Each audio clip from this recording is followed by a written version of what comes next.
Welcome everyone to this podcast channel. We have Jess with us today. How are you, Jess? Hey Leonie, I'm great. Thanks. How are you? I'm good, thank you. So for today's topic is all about meditation and mindfulness. And I will introduce Jess in a moment, but the purpose of this topic is to really introduce, share with everyone a little bit more about meditation and mindfulness practices, how it's changed my life, and some resources that I will be sharing with you. And we have Jess, who is my yoga teacher, my friend, who is with us today. Thank you so much, Jess, for being here. Thank you for having me. I'm so excited. I get to host today. Haha, who's asking the questions today? This is moi. And so, how do I know Jess? She is my yoga teacher for many years, and we've become very good friends. And she's also a meditation teacher and also teaches in a primary school as well. So learned a lot from her in the yoga classes, and also with listening to her meditations and her support over the years. I remember sharing with her my idea of actually guiding meditations, and she said, "Go for it, Leonie. Why not?" Yes. Yes. That's And right. can I say I have learned a lot from you as my friend and my student too. Thank you. Thank you, Jess. So I'm going to hand it over to Jess to host, and um, You'll I'll be be here waiting here for my questions. waiting Yes. for your questions and a little bit nervous. It is all good. Let's take a breath together, including the audience. Let's breathe in through the nose and then breathe out through the mouth. Amazing. Let's get started. So I wanted to ask Leonie, just before we get into all the juicy stuff, what's your signature story about meditation?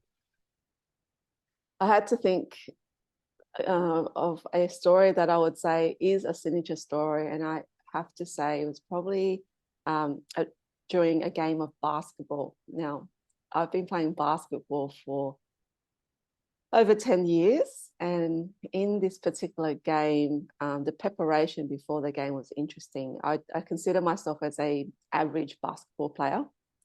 I Average haven't I being haven't seen you, but I'm gonna just support that. Maybe you're better than average. I have to watch one day. average being in terms of scoring, shooting, I will probably get anywhere between 2 to 6 points, which is about 1 to 3 goals in a game. So in this particular game, it was quite interesting. On that Sunday, I play Sunday nights, and on the Sunday, I was practicing mindfulness practices throughout the day. Hmm. And I was also meditating quite a lot, at least for an hour, listening to guided meditation. And so I had a really peaceful day through all the practices I went through on that particular Sunday. Prior to this game, I had not exercised for a whole week. Didn't do any practice shooting at all. And when I turned up to the game, I was just so relaxed and chilled. Mm. I actually had to play for the whole 40 minutes that day, that night. And you normally wouldn't play the No, whole 40 minutes. No, correct. okay. Yeah, Yep. normally we'll have like other players. So then throughout the end of the game, we won. The score was Yes. 56-75. And guess how Smashed it. many points I scored in that game, Jess? More than six, I'm gonna guess. That's a good guess. I Yes. scored 22 points in that game. Wow. Love that double two number. Love it. So 22 points out of 75, Wow. which was a miracle. And I haven't had that achievement since, because we normally have other players in Mm. subs. So the part of the story is that through all the practices, meditation and mindfulness of that day, I was able to take my mind to with the brain waves. It's a theta state where I'm so Mm. relaxed, Mm. and I was in the state of flow when I was on court, and it felt like I was just in that moment Yes. throughout the 40 minutes. And it felt like I was like running on cloud nine Yeah, yeah. throughout the game. even in the final 5 seconds of the game, which typically I'll get quite nervous because final 5 seconds, usually you get nervous and I wouldn't even score and actually still scored a final shot in the last 5 seconds. Wow. So I want to ask you, after hearing that story, why did you start meditating? Share with us your journey so far, and even when. When did it start for you? When did it start? Now, I remember as a child going to primary school. That's when it started. When I had a Buddhist teacher teach me meditation in I think kindergarten. That was Wow. probably when I first had the first experience, and it was just really nice as a Yeah. child. In 2007, I was working at Westpac, and it was in the CBD office, and there was a course for about 8 weeks where the teacher was teaching meditation.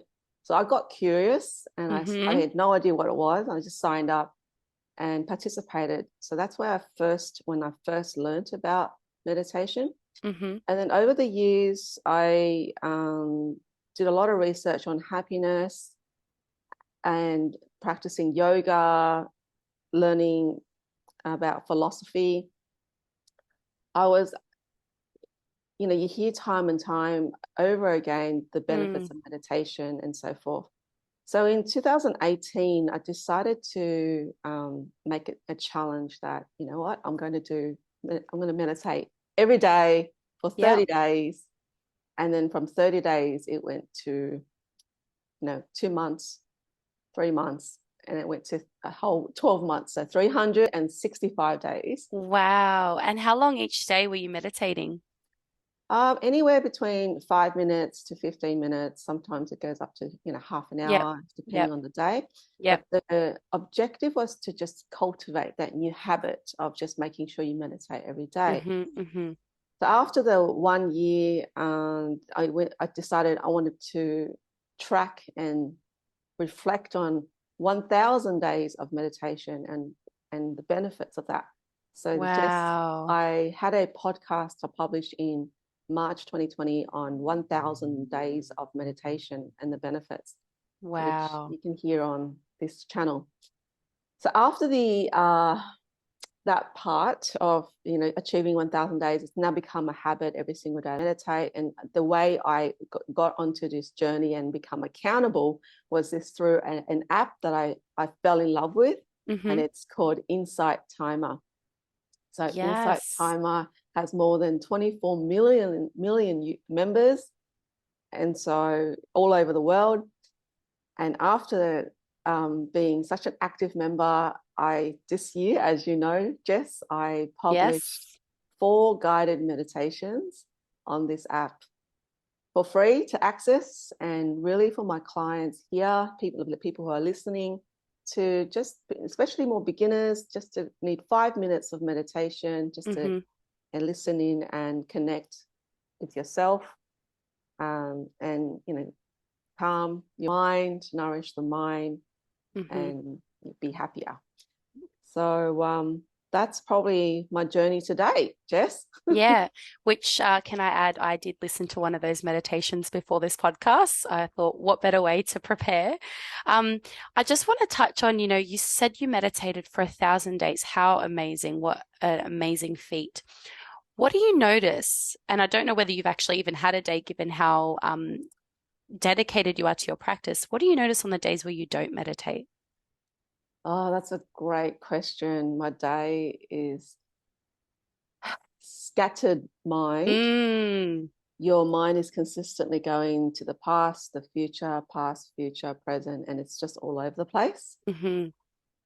And you can feel resistance in the way of your approach, your attitude towards Hmm. tasks Yep. can be impacted because you're resisting the moment. You're not in the present moment. You're consistently going, I Yep. want to be there. I want to be there. So it's quite interesting to notice on the days that when you don't meditate, what happens to the body and the mind. But Especially when you've been doing it every single day. So amazing. Well, that kind of brings me to my next question. On those days where you don't meditate, is there a mindfulness practice that you can kind of tap into really quickly that just gets you back on that path of least resistance, really connected to self? Can you share any mindfulness practices that you have, or one that maybe gets you into that groove, especially after maybe not meditating? Yes, Jess. I'm not sure if I shared this one with you. I probably have, but I'll just make sure I'll be clear so our audience can hear the story. Yeah. First things first, I've created a name for the mindfulness practice when I first started, and it's called the garbage walk. The garbage walk, because I don't like going to the bin room downstairs of my in my apartment, because No, it's full you know what? Who likes it, really? It's smelly, it's garbage. But yes. tell us this garbage walk. So, I'm intrigued. Tell me more. so the garbage walk is just the before how I used to walk down to the area, was the mindset of, I don't like doing this Yeah. path. I really don't want to be here. What a waste of time. This is such an unpleasant task. This is Mm-hmm. horrible. The 5 minutes walking down and off it's 5 minutes of this resistant energy that I Mm-hmm. have Mm-hmm. created for myself. And I wasn't aware, actually was not aware that I was actually creating this resistance in doing this task, and what my thoughts were as I was doing this. So when I discovered this technique, it's mindful walking. It Mm. was in April 2021. I went to a mindfulness retreat for 2 days, and the facilitator there took us on a walking meditation, and his name is John. Mm-hmm. And John actually said, well, let's go for a walking meditation, and I invite you all to walk, and each step you take, you go, yes, yes, yes, thank you, thank you, thank you. I thought that's very easy to remember. Just yes, those words. And so Mm-hmm. I applied it to the garbage walk that I resist so much. Yeah. And so I started to apply. You've been to my place. There's about 20 steps walking down the steps, 20 Yep. steps going up. And I use those steps to walk and use the yes, yes, yes, thank you, thank you, thank you.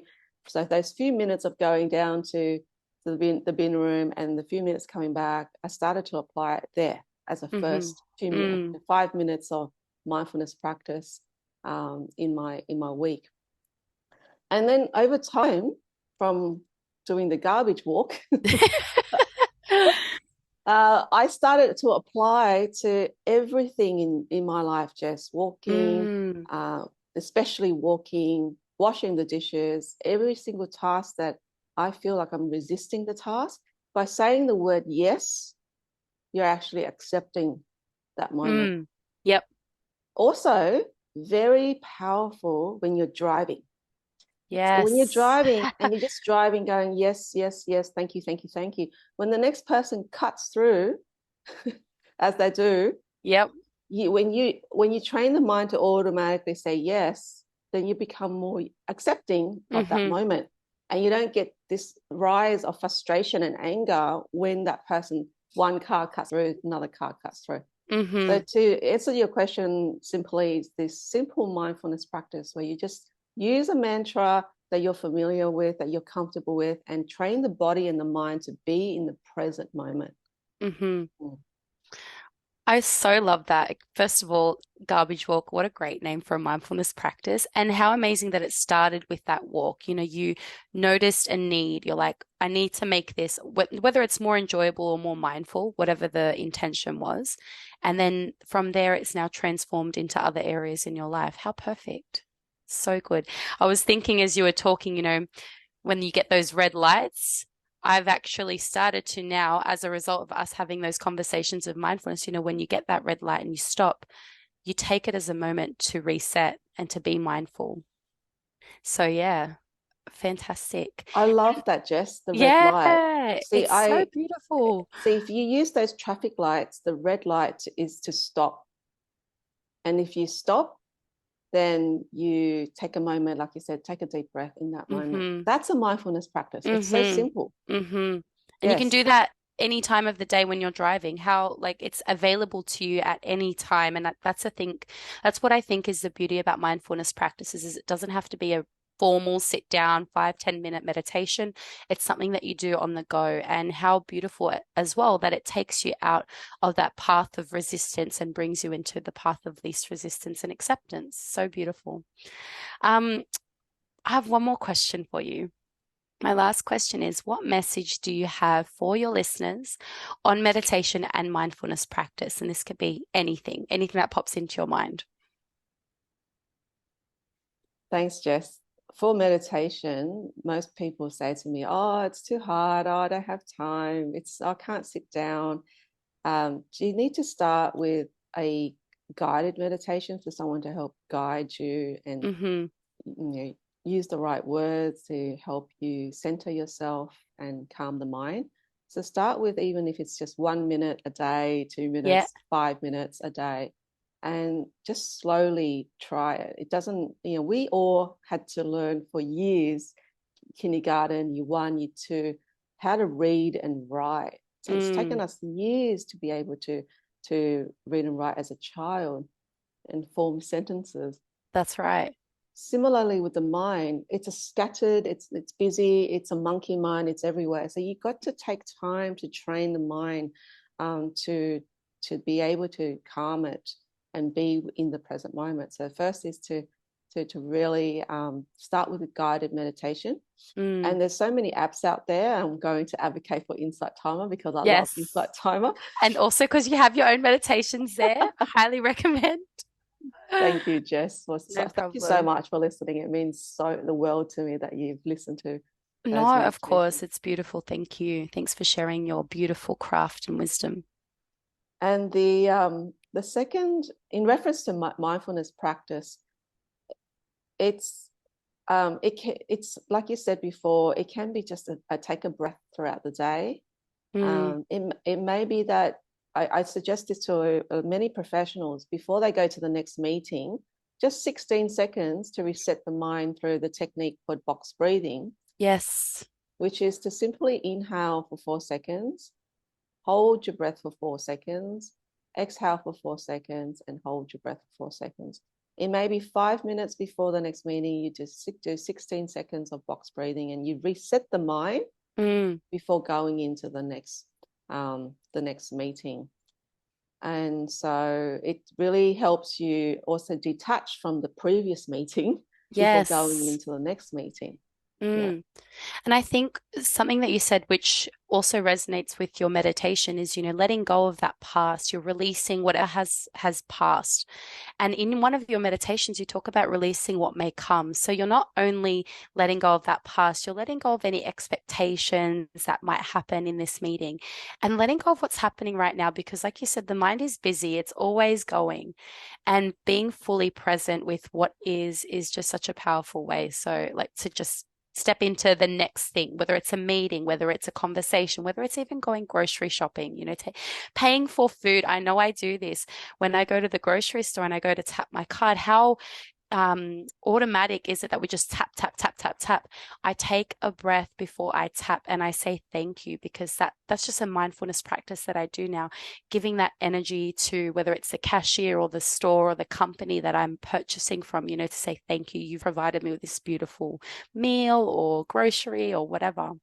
Oh, so that's perfect. Yeah. Like you say thank you before you make the payment. Yes, before I make the payment, because like we thank the cashier, but it's also very automatic. I think mindfulness is about bringing in that consciousness to those things that are so automated for us, those unconscious patterns and habits that we have, washing the dishes. I'm going to do the garbage walk when I wash the dishes now. That is my all-time least favorite task to do.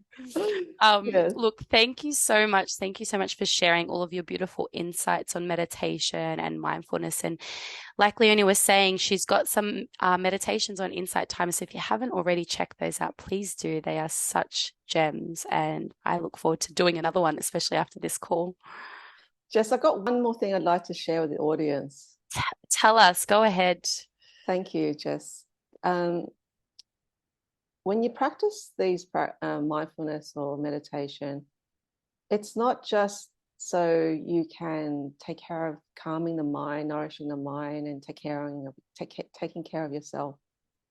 It's actually for you to manage, really master the mind, know what that you're thinking, know what you're feeling, becoming very conscious, bringing your mind to the present moment as much as you can throughout your day. And when something goes wrong in your life, it might be a crisis, it might be an argument you have with somebody. You then have the skill to manage your thoughts and feelings and regulate your emotions to then handle the situation in front of you with intelligence, with calmness, with compassion. And that's when life gets interesting, when you're able to master your mind so you can master your life in those moments in your life when things go haywire. So that's something I really wanted to share to people, that the benefit is profound, and I personally have benefited it on a day-to-day basis when I'm practicing, because it's a game changer to the way you live your life. Thank you, Jess. So beautiful. So beautiful. You're right. It does. It transforms everything you do, not just that moment, but every other moment. Thank you so much. Thank you for sharing your wisdom. Thank you for sharing your meditations and having the courage to do that. Sometimes it can spark a lot of fear in us to really just put out our voice into the world, but you're doing that and you're doing it in a really beautiful and brilliant way. So thank you. Jess, from the bottom of my heart, thank you for being such an extraordinary host. It was my pleasure. Thank you. Thank you for having me. Okay, and everyone who's listening, I will put in the links for the guided meditation, and I look forward to our next time together. Yes. So, Jess, have a wonderful day ahead of you, and can't wait to go to your next yoga class. Yes. Thank you. I will see you there. Thanks for listening, everyone.